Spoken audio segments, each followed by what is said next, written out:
Goeiemôre vriende, vandag is dit die 3de Junie 2026. Mag julle sommer net 'n wonderlike dag hê vandag. Kom ons raak so vir 'n wyle stil, sommer net so in die teenwoordigheid van die Here.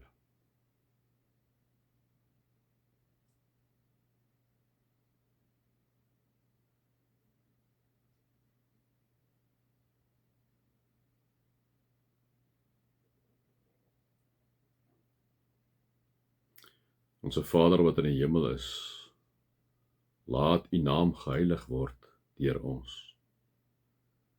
Laat U koninkryk kom deur ons. Laat U wil geskied soos in die hemel en so ook op die aarde, as dit U wil is, deur ons. Dankie Here vir die daaglikse brood wat U vir ons gee. Here, die van ons wat swaar kry, gee asseblief ons daaglikse brood. Here, ons kom vra dat U ons skuld sal vergewe, soos ons ook ons skuldenaars vergewe, Here. Laat kom ons asseblief nie in versoeking nie, maar verlos ons van die bose, want aan U behoort die koninkryk en die krag en die heerlikheid tot in alle ewigheid. Amen.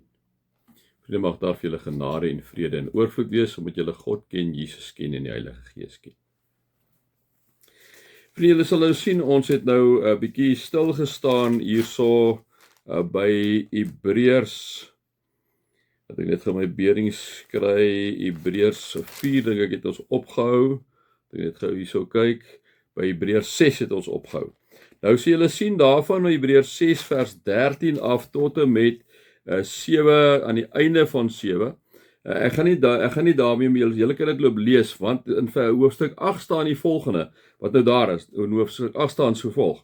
Die hoofsaak van wat gesê is dit, dubbelpunt, so, van wat hier gesê is, in hierdie hoofstuk en tot en met hierso.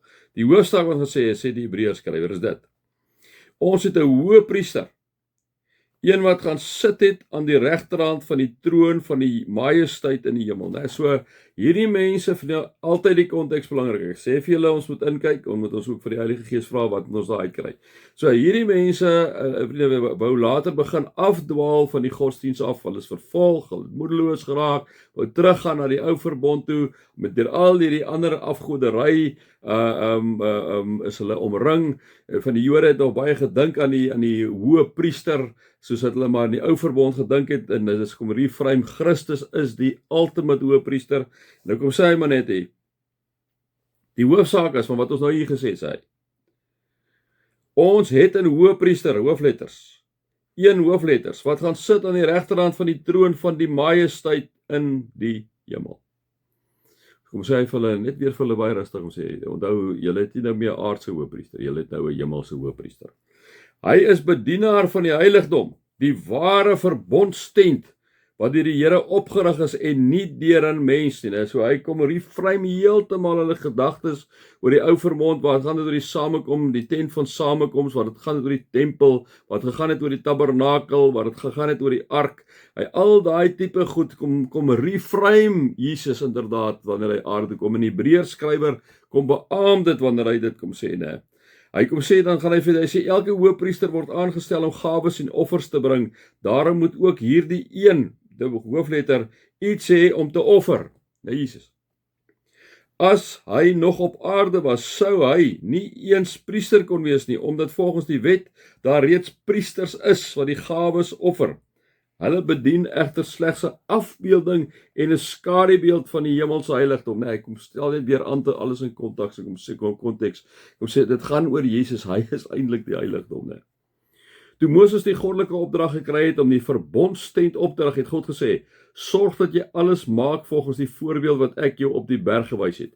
En dan gaan ek kom nou en dan sê hy stel die ou verbond en dan stel hy teenoor die ou verbond die nuwe verbond. Dan kom hy maar nou het Jesus 'n voortreffeliker priesterdiens gekry, deurdat hy middelaar is van 'n beter verbond, wat op uitnemender beloftes gegrond is. En die beloftes waarop hierdie nuwe verbond gegrond is hy is die weg, hy is die waarheid, hy is die lewe. Niemand kom by die Vader behalwe deur hom nie. Dan kan ons na Johannes toe. Wanneer Jesus sê, wanneer jy my woorde ter harte neem, het jy my lief. Wanneer jy my woorde ter harte neem, sal ek en my Vader by jou bly. Sal my Vader hom aan jou openbaar, né? Dit is die nuwe verbond. Jesus is die sentrum van alles. Die hele Nuwe Testament, liewe vriende, gaan daar. Die Ou Testament het profeseë oor Jesus gebring, maar die hele Nuwe Testament gaan om Jesus te belig die hele tyd, en dis wat die Hebreërs skrywer ook inderdaad doen, hè. As daar aan die eerste verbond niks kort gekom het nie, sou 'n tweede verbond nie nodig gewees het. En so hy sê, as jy dat die eerste verbond reg was, Shanana was dit reg, maar wat het met die eerste verbond gebeur? God het hulle soos vlee doodgemaak, maar hulle luister nie. En hy sê 'n liefdevolle, maar ook 'n regverdige God. So sy regverdigheidskan, sy geregtigheidskan, kon sonde nie duld nie. So dit is hoekom die diere geoffer is deur die priesters vir die mense se sondes. Dis waar die spreekwoord kom, 'n sondebok. 'n sonde is op hy bok gesit, al die mense se sondes, en hy is uitgejaag buitekant die stad uit, wat hy daar moes op sy eie gaan sterf basies. Maar Jesus het, en ook al sê die Hebreërskrif, Jesus het 'n nuwe verbond ingebring. Uitnemender verbond, hy het op 'n uitnemender beloftes berus. En dan gaan hy aan. Hy sê, as daar in die eerste verbond niks kort gekom het, sou 'n tweede nie nodig wees. Maar God bestraf die volk oor hulle tekortkoming deur te sê, kyk, daar kom 'n tyd, sê die Here, dat ek met Israel en Juda 'n nuwe verbond sal sluit. Die nuwe verbond sal nie wees soos dit wat ek met hulle voorvaders gemaak het op die dag toe ek hulle aan die hand gevat het om hulle uit Egipte uit te lei nie, want hulle het nie my verbond gehou nie, en ek het hulle verwerp, sê die Here, né? Die hele Ou Testament het ek al baie vir julle gesê, die patroontjie is, hulle Israeliete dien die Here, hulle is verskriklik verleibaar, en dan vang hulle twak aan bid ander gode, doen al wat vrot en sleg is onder die son, en dan straf God hulle, want hulle wil nie luister nie, né? En dan maak hulle net 'n piepgeluidjie van hulle is jammer, dan kom hierdie genade van God, dan kom vergewe God weer met hulle, en dan bid hulle weer vir God, en God voorsien vir hulle, en dan hardloop ons nog maar weer oor en oor in dieselfde patroontjie, né? En dit is wat hy eintlik hier kom sê, om hulle uit Egipte uit, want hulle het nie my verbond behou nie, en ek het hulle verwerp, sê die Here. Dit is nou die verbond wat ek met Israel na daardie dae sal sluit, sê die Here. Dubbelpunt. Ek sal hulle my wette in die verstand gee, en op hulle harte sal ek skrywe. Ek sal hulle God wees, en hulle sal my volk wees. Nee, dit is die nuwe verbond deur Jesus Christus. Vriende, ek en jy weet wat is verkeerd en wat is reg. Ons hoef dit nie te predik die hele tyd en die hele tyd mekaar te piets oor die goed. Ek en jy weet wat is reg en verkeerd. En daarom sê ek so baie vir julle, jou lewende verhouding is belangrik, vriende, met God. Daarom is die woord belangrik. Daarom is dit belangrik dat ek en jy die woord lees, om te hoor wat sê die Here vir ons deur sy gees in jou konteks van vandag. Al is dit in ou kontekste, wat kom vat hy daai konteks? Hoe kom praat hy deur sy gees met jou en met my, né? So belangrik. Ek sal vir hulle God wees, en hulle sal vir my 'n volk wees. Nou, kom ons lees sommer klaar, dan is ons klaar met hom. En dan gaan hy, dan hoef niemand meer sy medeburger te leer en vir sy broer te sê, jy moet die Here ken nie.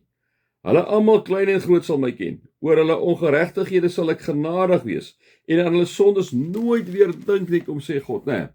Deur van 'n nuwe verbond te praat, het God die eerste oud verklaar, en wat oud word en uitgedien is, sal gou verdwyn. So Jesus staan sentraal. Deur Jesus vergewe God mense op so 'n manier, vriende, dat selfs ek en jy dikwels absoluut verstom staan. My 5 sent. Mag julle God se liefde ervaar, sy genade ervaar en sy teenwoordigheid ervaar. Amen.